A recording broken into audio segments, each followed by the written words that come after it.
I know I'd go from rags to riches if you would only say you care. And though my pocket may be empty, I'd be a millionaire. The sweet voice of Tony Bennett, who left us all just 10 days ago.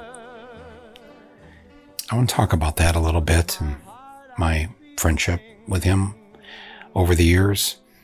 Not one I think I've really talked about very much over those years, because I like having people that I know that are just people that I know. But there's some things I want to share. I think you'll like to hear this story of him that I'd like to share with you. It's not one that was in all the obituaries and all the tributes and everything, that all the well-deserved pieces that came out last week, almost 2 weeks ago now. But it's my Tony Bennett. So before we get started, I've put off for a week now talking about Barbie. And the reason I've done that is because I've hoped that most of you would go see it, or will have seen it by now, because I don't want to spoil anything.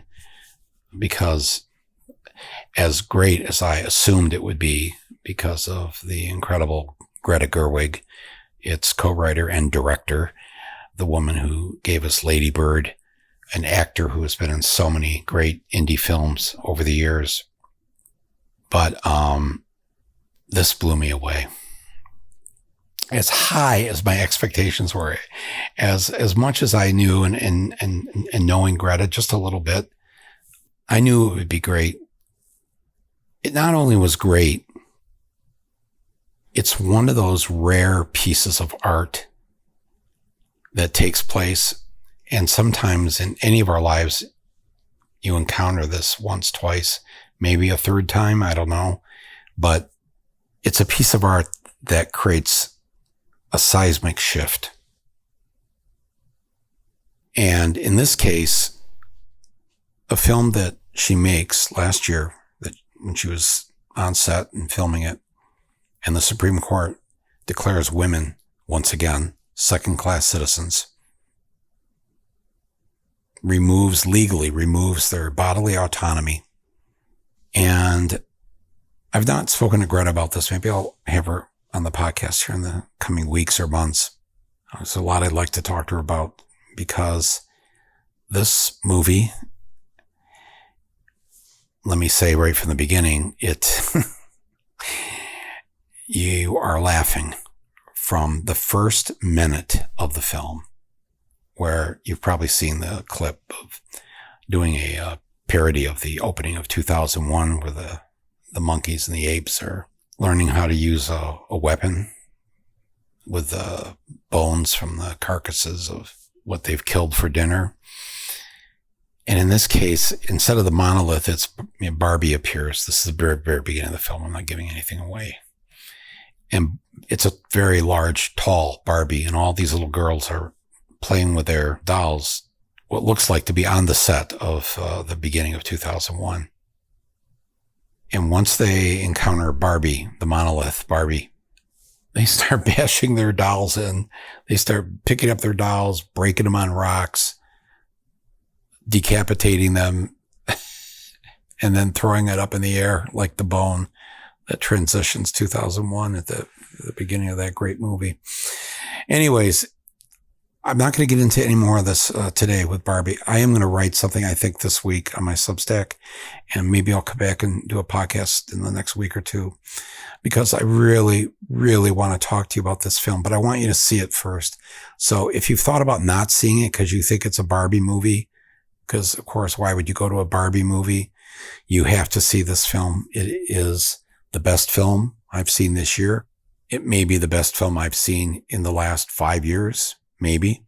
You know, you have to kind of give a little pause to that first to see how it holds. But I got to tell you, my friends, it's certainly the best satire that I've seen, I would say, since Monty Python's Life of Brian, a film that just goes after organized religion and the story of Jesus in the way that upset at the time all the right-wingers and born-agains and all this, the moral majority, Jerry Falwell, that whole era.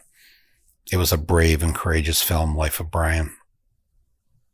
And this is a brave, courageous film, not simply because it's a, quote, feminist film or feminist take on the Barbie story. It eviscerates capitalism, the rise of authoritarianism and fascism, and the patriarchy. And by the way, those are just words I'm quoting from the film. All those words are in the film. You actually are going to a film called Barbie, and you hear the words capitalism, fascism, and patriarchy.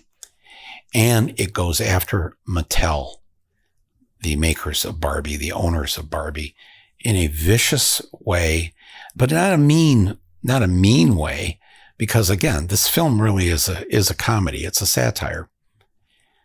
But Will Ferrell, as the CEO of Mattel, I'm not going to give any of this. You have to see this first. But you're just sitting there thinking, how did she get away with this? How? How did this film get made? What were the fights that she had to maintain its integrity, to never pull her punch, to go further than you've seen maybe any feminist film go? Everybody's saying, you should take your daughters, take your sons to this too. You will sit there with your jaw agape, as it should be, and you will remember that in the year that Roe v. Wade was abolished, this was the art that came out of it. And don't kid yourself for a minute that, people, I have a theater in Michigan, a nonprofit theater. I've been showing it. We've had 21 sold out shows this week in its first week. We don't have enough seats for all the people that want to see it. And yes, if you wear pink, you come to my theater, you get free popcorn. But my theater, as you can probably imagine, is a place where popcorn is normally, you can get it for $2. You can still see a movie there for $7, and kids matinees are $1. So, but that's for another day. For right now, just go see it. Please go see Barbie. I will have seen it again by the time I write what I'm going to write on Substack or come back to you here on this podcast. But I'm not steering you wrong, my friends. Literally go back and think of a movie that takes on not the culture, not society, not our human foibles, not that kind of satire. Say, for instance, the satire of This is Spinal Tap, another best film of all time on my list, one of them. And it was a satire about rock and roll and the music industry, and it was great. Absolutely great. But this is next level, my friends. The place where our political leaders are afraid to go, where our so-called activists are afraid to go. Greta Gerwig goes there. And with such passion, with such humor, and with a vengeance. Whew. Do not miss this film. It is Dr. Strangelove level. Okay. Life of Brian level. I'm going to take a quick break here to thank my underwriter for today. And then please come back, because I have some things to tell you about Tony Bennett that you probably didn't hear about here after his passing.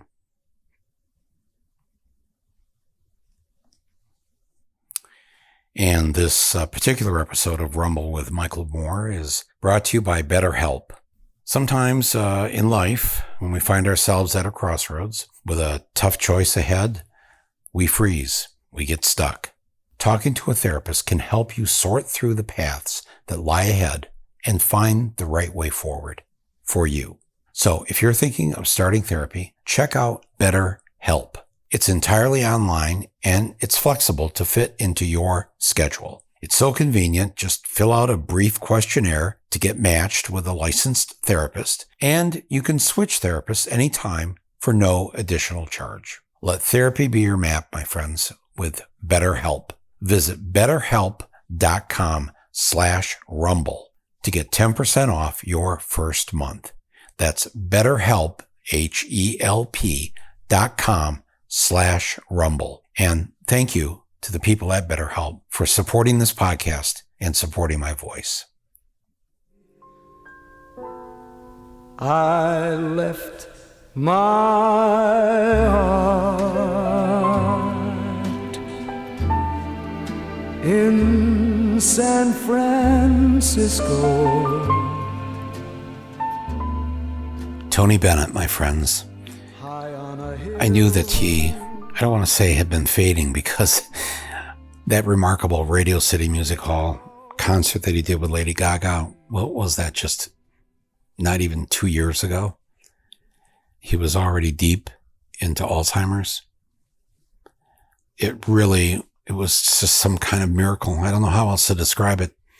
If you have a chance to see it, it was on CBS. I think you can probably get it online or Paramount Plus or whatever, but it's an amazing performance. His voice, perfect. But I want to tell you a little bit about the Tony Bennett that I knew, and how sad I was to hear the news a week ago, this past Friday, that he was no longer with us. What is that feeling where there are some people you either convince yourself they're never going to pass away, or even though you're maybe ready for it, you're not ready for it. And that's how I felt when I heard the news. It really hit me. I was going to record something that day, and I couldn't believe that it's not even, what's it been, 4 months? Has it been 4 months since Harry Belafonte died?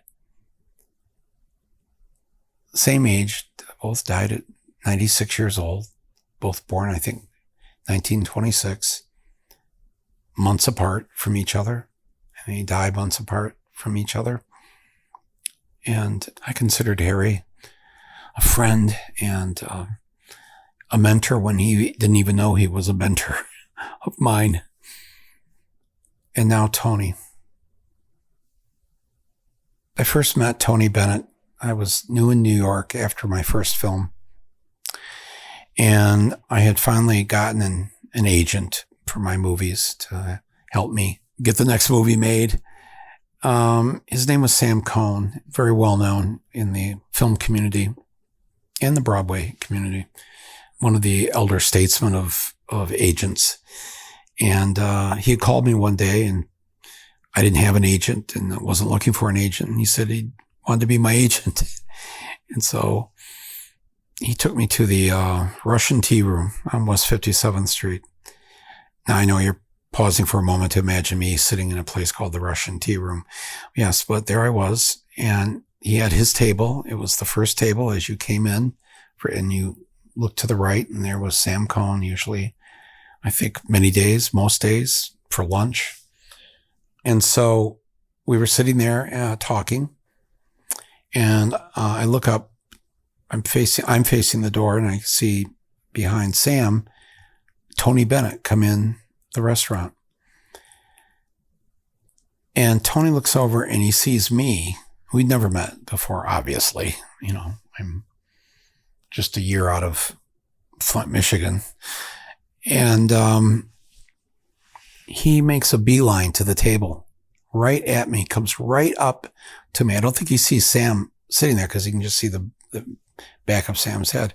But he comes right up onto the side of the table and holds out his arm, his hand, grabs me, and he says, "You, Michael Moore, you are my hero."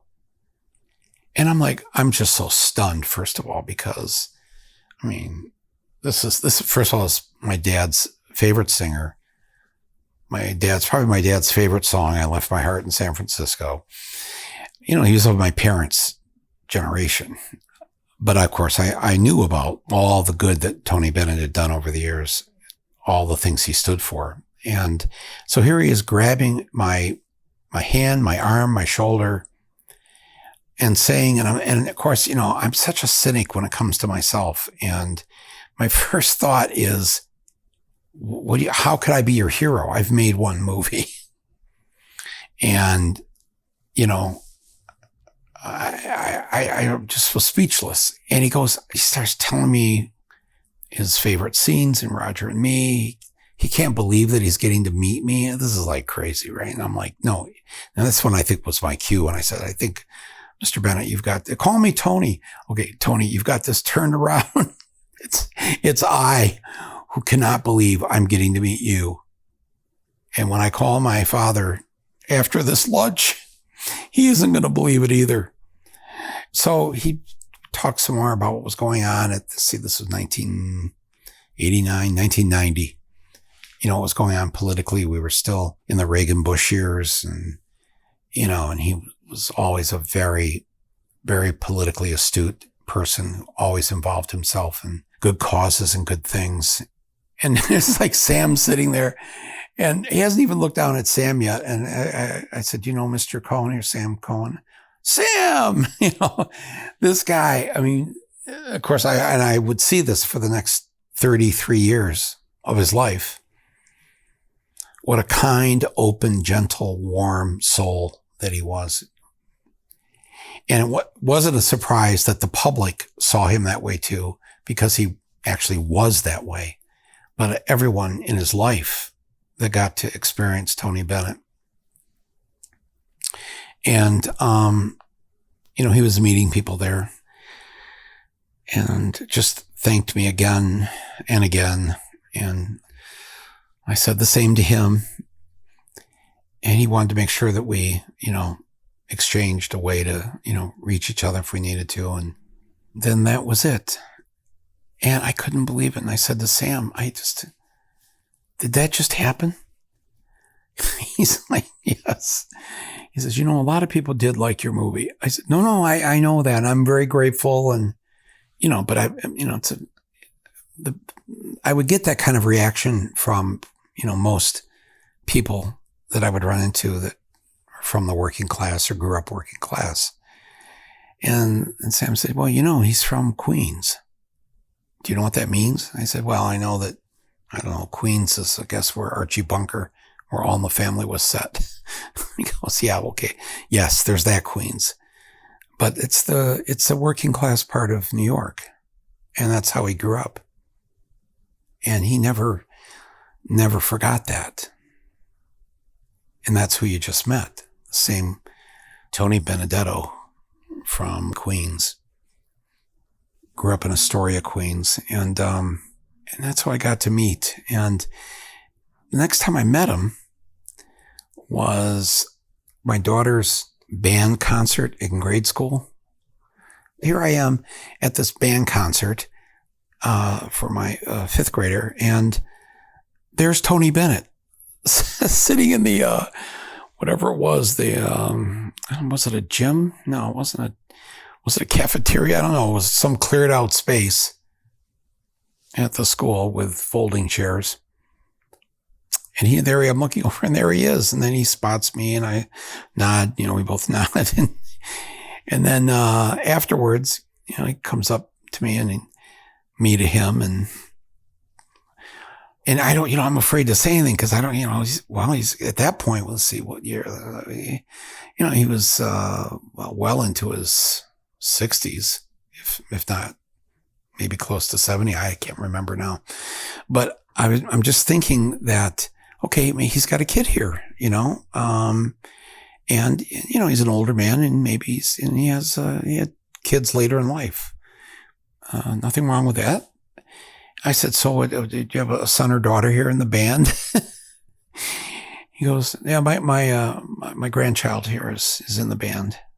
And I said, oh my God. So like you come to the PTA stuff here, but you're not a parent, you're a grandparent. Like the GPTA. He goes, yeah, I try to make all the, whatever the grandkids do, I try to be here. And I met his son, Danny, and who was his manager. So we talked a bit there. And then I would see him at other times In fact, in those early years, I think that maybe the times I saw him most possibly could have been at a school concert or grade school play. But that was, again, it was just like, okay, that's Tony Bennett. But he's not sitting there. He's not thinking, hey, I'm Tony Bennett. I'm sitting here. He's the guy from Queens. He's got a grandkid at this elementary school. And my various visits and encounters with him over the years, and I'm not, we were not like close friends. We didn't hang out every month, et cetera, et cetera. But our paths crossed many times. And we did have these occasions where, over a meal or whatever, we were able to talk and get to know each other. And it was, I could easily say those times that I did get to spend with him were a great help to me, especially in my early years. Because once you're kind of thrown from, in my case, the unemployment line in Flint, Michigan, having literally nothing, to then having something and being in this business. And now, making my other films and having a primetime weekly series on NBC and, all this stuff. It's a little discombobulating. And I often thought then, because, I got to do this in my 30s. So the younger kids that, hit it big, whether in music or movies or whatever, and they're maybe teenagers even. This has got to be, I just remember thinking, how do they handle this? And of course, a lot of them have a hard time handling it. And they lose, their money. They lose themselves sometimes, until they find themselves.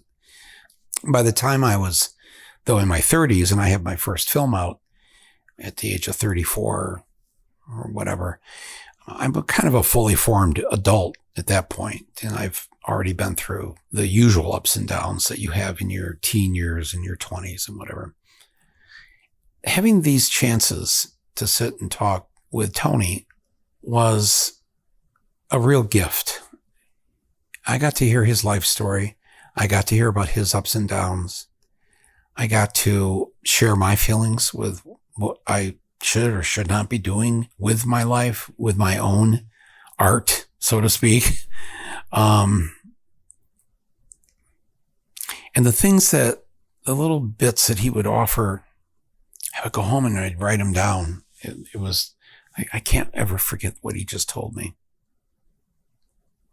I remember at one point, he was probably 80 or close to 80 at that point. And I said to him, what is the secret, Tony?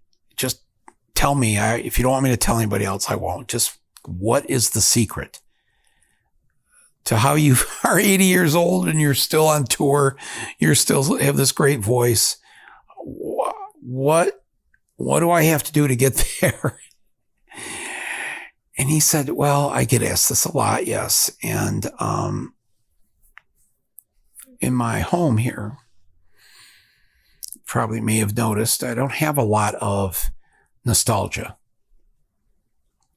And I don't really believe in nostalgia.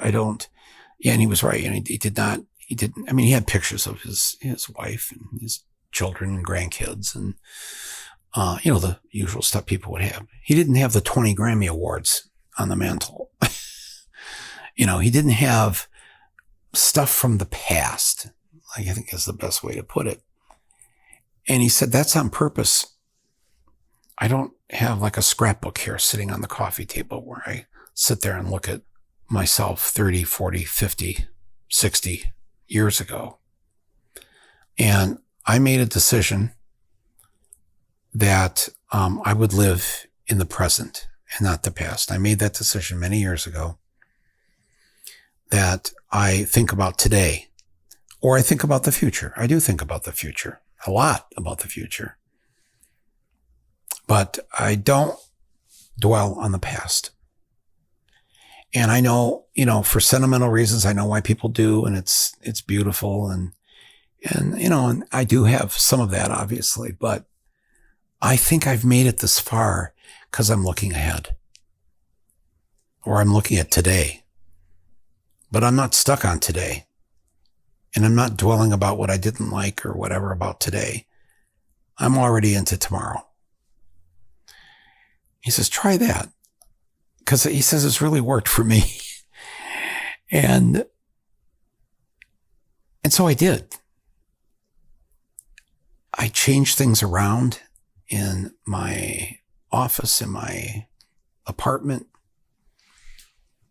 Again, it's not that I didn't have, obviously, things, my sisters and their kids and, my parents, of course, and all that. But, and we had the magnets on the refrigerator of our daughter's artwork and poetry and whatever.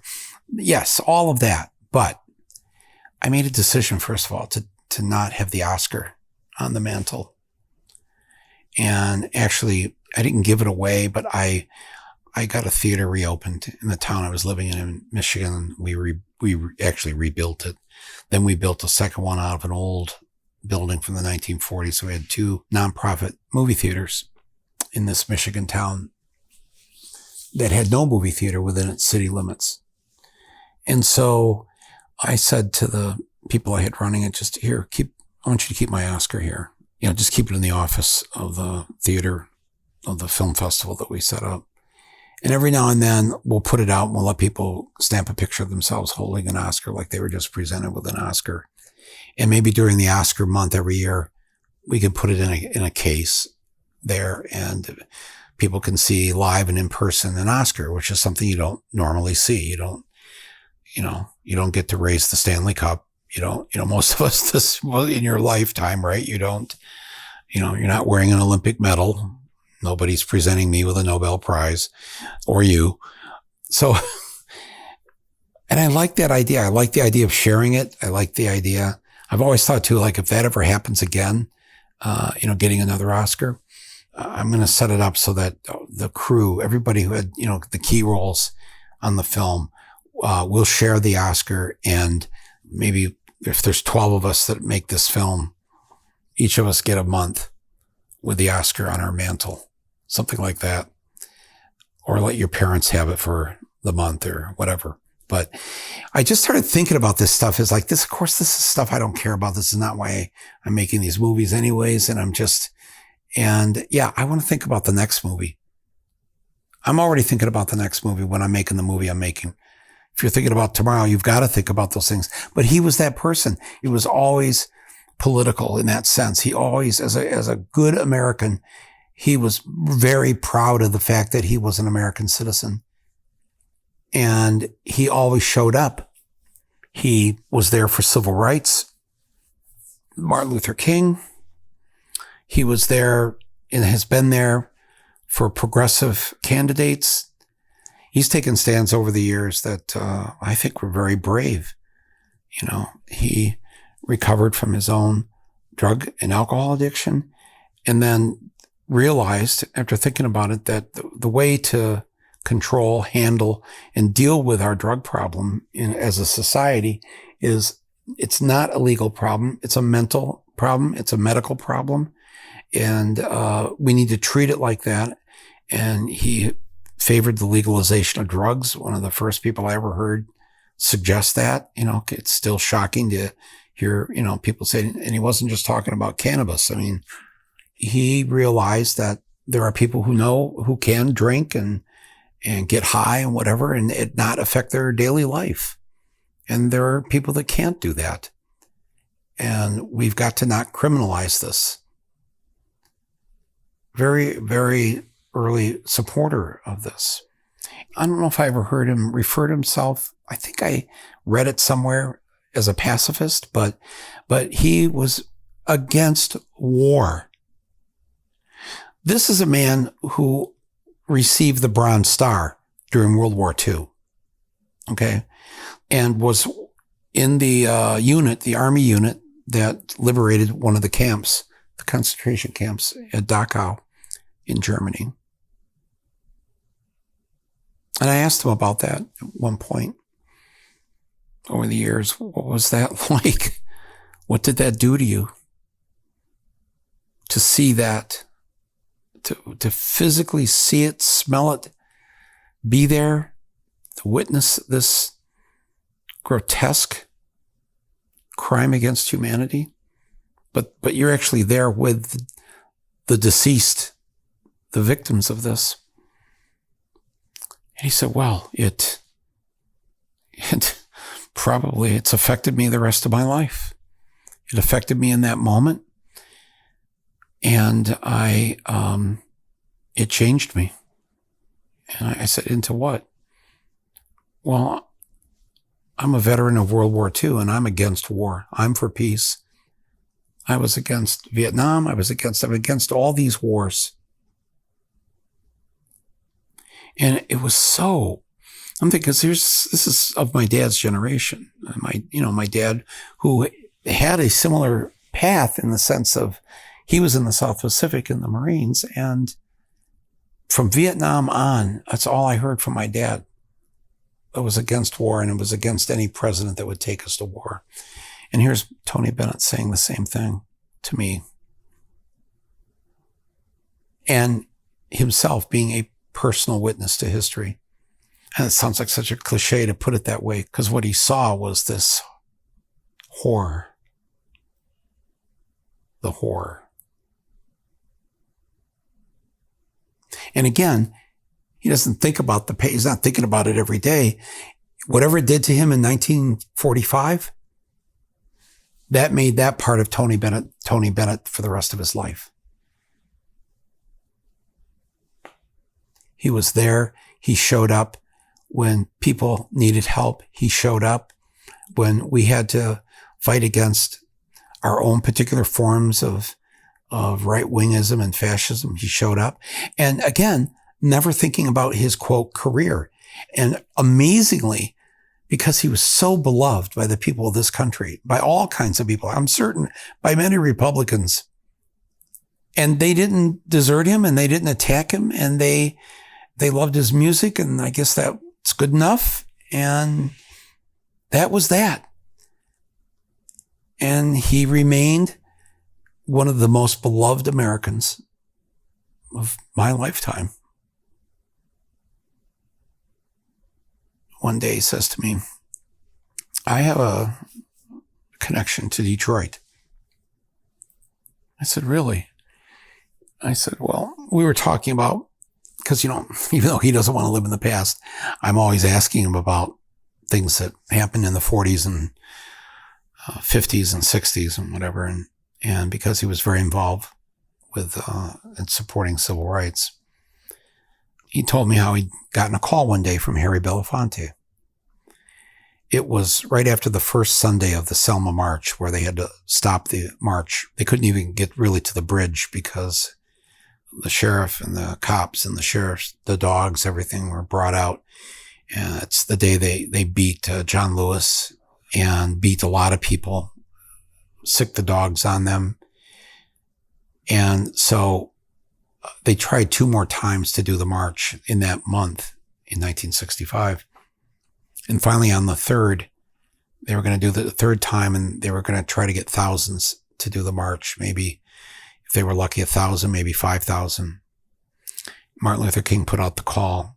He called Harry Belafonte, probably one of his closest friends, and asked him, could you get some famous people involved in this to maybe join us here on this march, especially white people? And so Harry called Tony and said, would you come to Selma? And I think Tony had a concert that week. It was coming up, but he was free because Harry wanted to do I think the march went for it took 4 days to walk from Selma to Montgomery, if my memory is correct. And on one of the nights, while they're camped out in a field off the road to Montgomery, Martin Luther King and Harry Belafonte wanted to put on a concert for all the marchers and to invite, people to come and perform. And he said, would you come? It's going to be a makeshift stage in the middle of a field, essentially. The makeshift stage, by the way, they couldn't haul a stage down the march. So in a small town, a local town, an undertaker gave them, I don't know, a few dozen coffins, caskets. and they put I guess, a piece of plywood on top of the caskets, and that provided the foundation for the stage. And Tony said, yes, I will be there, Harry. And he showed up. Harry also called Marlon Brando, Paul Newman, a number of other people, Peter, Paul, and Mary. And they all came, and if they weren't singers, they gave a talk, read a poem. And Tony told me, he said, when I took to the stage there, and it's dark out, basically, they've got some lights up, but it's not much. And you could see some of the audience and he said, it's sitting there on the ground, like there's no rows, but we'll call it the third row, is Martin Luther King sitting on the ground, just sitting there with the other marchers and protesters. And he said, I started to sing this song and my eyes locked on him. I'm like, this is Martin Luther King sitting on dirt to listen to me sing. He said, and for the rest of my songs that night, for my part of the concert, I sang to him. I kept my eyes on him the whole time. I wanted him to feel like this is for you. I know it's for everybody, and I know it's for civil rights, and I know but you have risked your life so many times for this, and all I've done is shown up to sing a few songs. This is the way Tony had told it to me. But it was powerful. He said powerful to sing directly into this beautiful face, is the way he put it. Beautiful face with a beautiful smile. He said the next morning, I had to make my way to the nearest airport because I had a concert that night or the next night or whatever. And they said, well, we have volunteers here. Somebody can drive you. And so his driver, this volunteer, this woman, and I've talked about her before on this podcast, and I have written about her also, both in my book and one of my books and my Substack. She was a housewife. That's a term they used back then when women were raising the kids at home. That was a real job, raising 5 kids. She had 5 kids. Her name was Viola Luiso. She had seen the beating of John Lewis and the other protesters on the first Sunday of the march, and then again on the second Sunday, where the march was stopped again from crossing the bridge. And then she said to her husband, I can't take this anymore. She's in Detroit. She says, I can't take this anymore. I have to go down there and help. And he said, I support you, and I'll take care of the kids. And off she went in her car, drives from Detroit down to Selma, Alabama, and says, I'm here to help. Well, you have a car. Well, you could ferry people back and forth during the march. She goes, great. That's what I'll do. Sure enough, the next day after this concert in the field, there she is. She introduces herself to Tony Bennett. I've been sent here to take you to the airport. And it says to me, she was very nice, and it was just wonderful. And we talked about Detroit and the importance of the civil rights movement, and we've got to get this Voting Rights Act passed. But what struck him about her was just that she literally was, if there was a template for the average American, that was her. She was not necessarily a political person, she wasn't running the local activist organization in Detroit or whatever. She was Viola Luiso and her 5 kids. And she dropped him off at the airport, and they said goodbye, and he thanked her again for volunteering to help. And of course, she thanked him for coming. And he said quietly, his voice, I could hear him telling me this. And I was the last person she drove. because, as those of you know who've listened to me talk about her before, and I didn't know this story at all till he tells me this.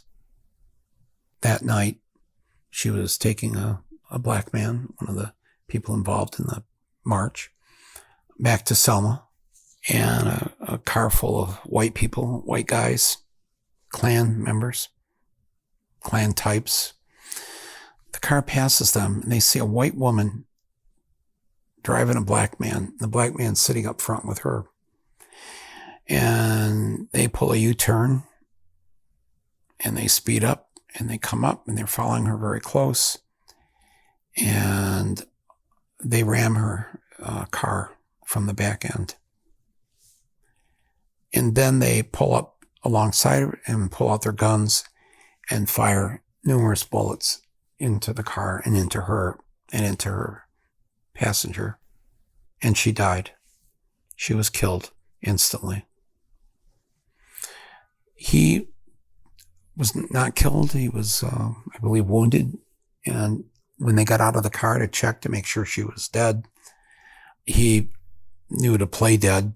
They believed he was dead. There was enough blood all over. And they got back in the car and they took off. And he said that is my connection to Detroit. That Detroit gave one of its own for this cause. And the fact that I was the last person to see her alive, to be helped by her, again, affected him in such a profound way. And what he did with that is what he told me he'd done his whole life.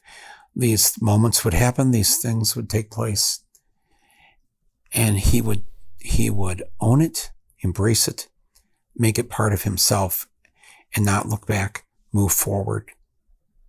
What else has to be done? What else do I have to dedicate my life to make things better? Wow.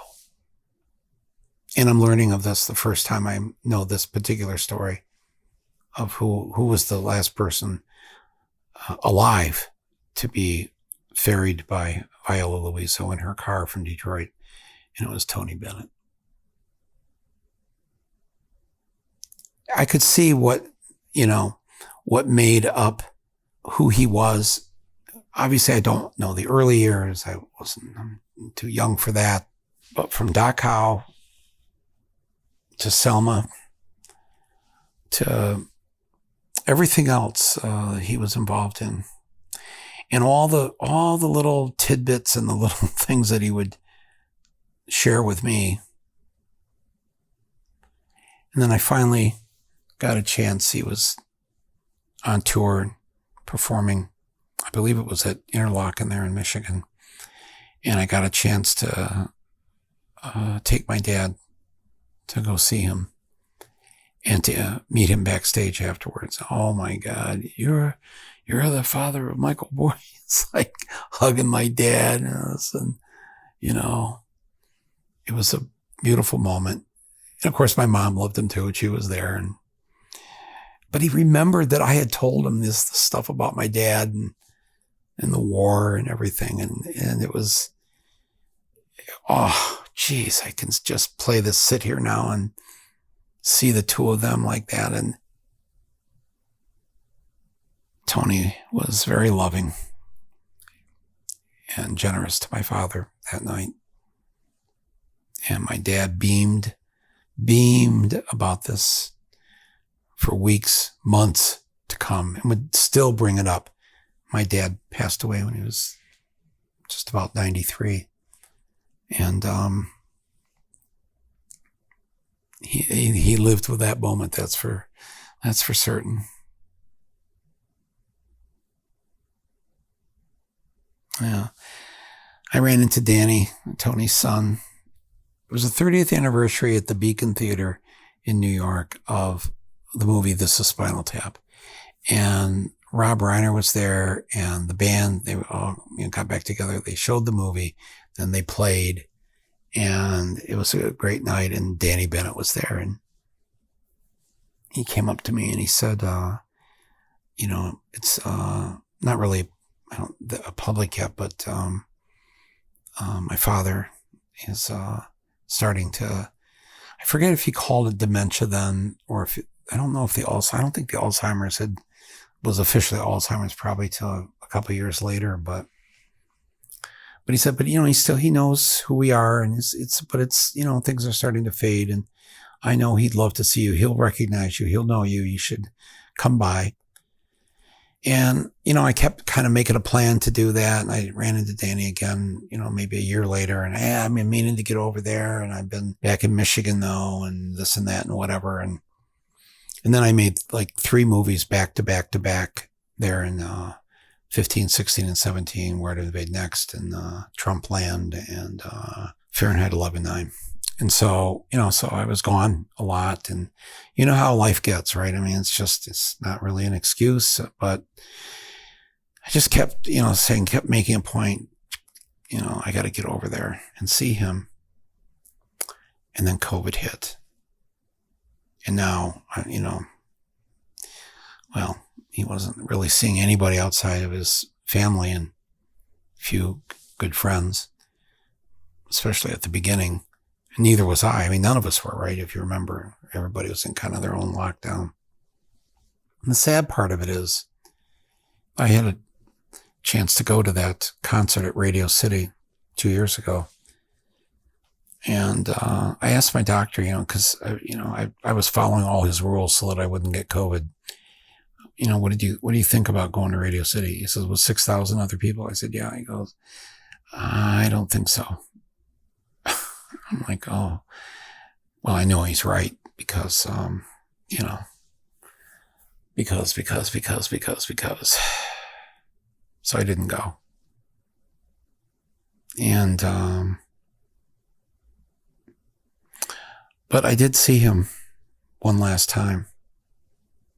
It was before COVID. And, I decided to do a Broadway show, a one-man show that I wrote and performed. And it was quite an amazing thing to make your Broadway debut after you turn 60.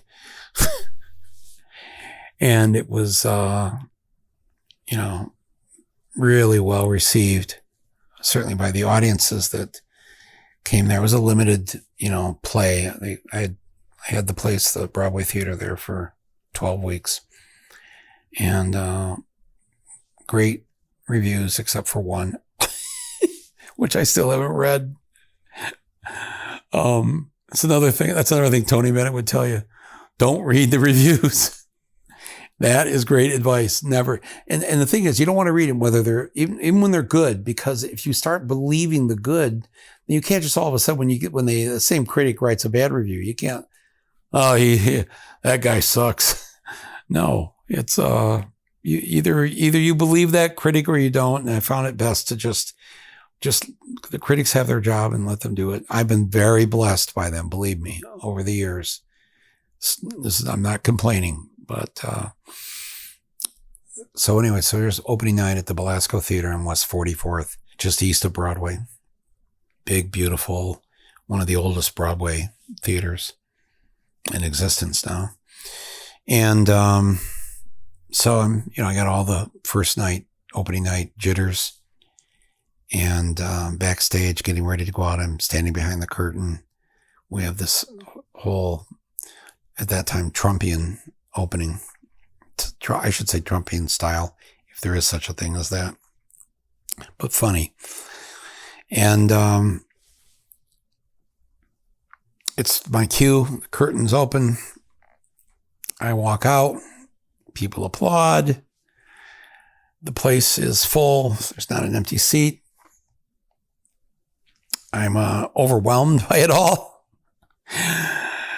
And now I don't get to leave the stage for the next 90 to 100 minutes. And the lights that are hitting the stage illuminate, I would say, pretty well the first 3 to 5 rows. You can kind of see who's sitting there. And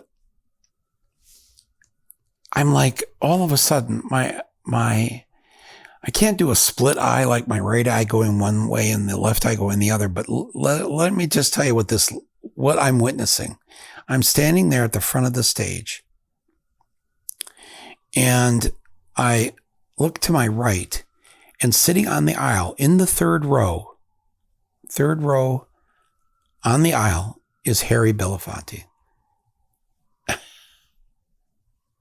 And then, I turn my head because I'm, talking to everybody in the theater. And then in the exact same seat, third row on the left aisle is Tony Bennett. So my head goes, Harry, Tony, Harry. And I'm like, there's no way to describe it. I think just put yourself in my shoes. And now I'm going to perform for the next, hopefully under 2 hours. And all of a sudden, what clicked in my head was what Tony had said about Martin Luther King sitting there in the field when Tony was on stage and deciding to just sing those songs right to Martin Luther King. So that night, I spent probably more than half of the evening when I would speak to the audience. I'd speak to Harry Belafonte, and then I would turn my head to my left and speak to Tony Bennett. And trying not to pause and think about how did I end up here from Flint, Michigan. The blessing of this moment, which I will never take for granted, that they both are here. And they're sitting in exactly the same seat, except one's on the right and one's on the left aisle. And it pulled me through. It got me through that night. And I'll never forget the sight of it.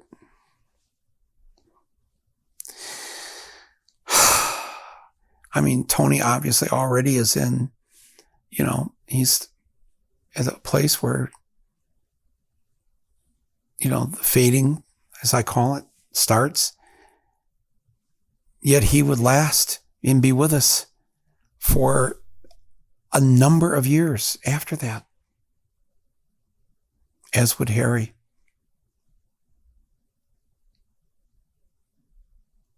Born the same year, leave us the same year, at the same age. And all that they gave to us, to this country, to the world, what they stood for, what they had the courage to do, and how they both impacted and affected me on a personal level, on a professional level. Wow.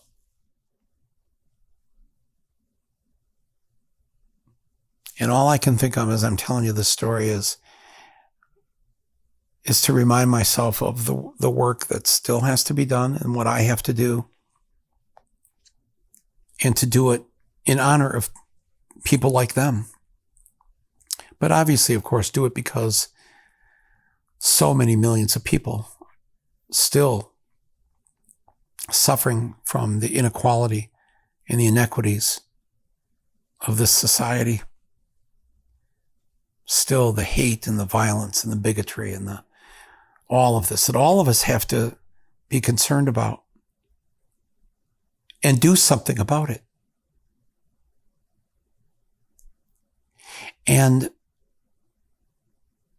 I remember thinking, I had this thought when Harry passed away earlier this year, and I've had it this last week after Tony's passing, that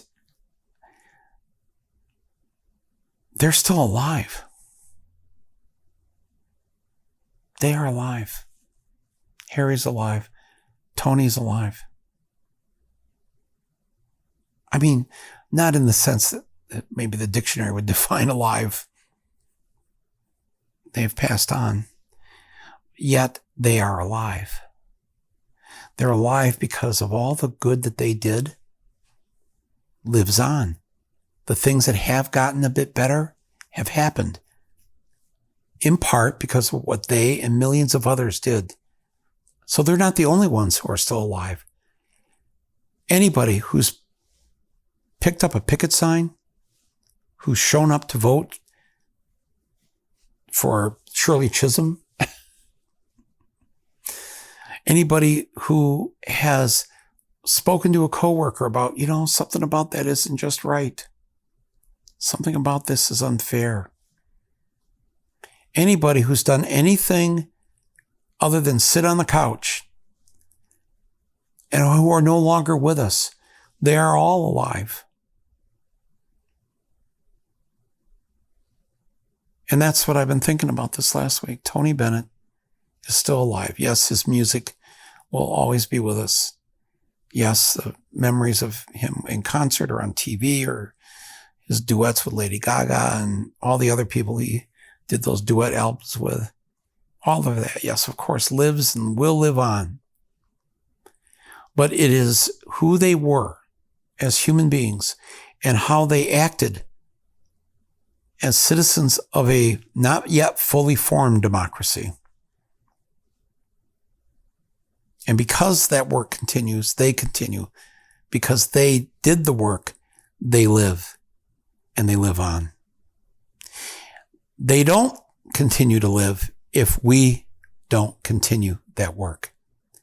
If we give up, if we are burned out, if I just got to take care of myself. I just got to take care of my family. I just got to, yes, you have to do all those things too. But if we stop now, then will their lives have been in vain? I don't want to think that thought. So I choose to keep them alive. Tony Bennett lives because the work continues. What he believed in continues. We continue it. We breathe life into them, into all of our neighbors, our fellow citizens on this planet. We are the ones now. And this is where I know a lot of you write me, how do you stay so optimistic? Well, I'm not trying. I'm probably not somewhere in my core, not wired for that. And yet I am optimistic not because I think things will get better or whatever. It's because I think that I will make them better. I'll contribute my small piece of making it better. And because I do control myself, I know what I'm going to do this month, next year to make my contribution. They live. We live. The world that we want to live in will live if we do that. That's what I learned from Tony Bennett and Harry and a whole ton of other people in my life. The gratitude I have is immense. This Thursday, Tony Bennett turns 97. Not would have turned. Tony Bennett is 97. That's his birthday, this coming Thursday. So if you have a moment to think about it, to maybe share what I've just told you about Tony Bennett, things that maybe you didn't know, share it with other people. And just think about what it is that we all have to do and already are doing and will continue to do. My thanks to all of you for listening today. To my executive producer, Angela Vargos. Go see Barbie. Please. You and I, we have to talk. And,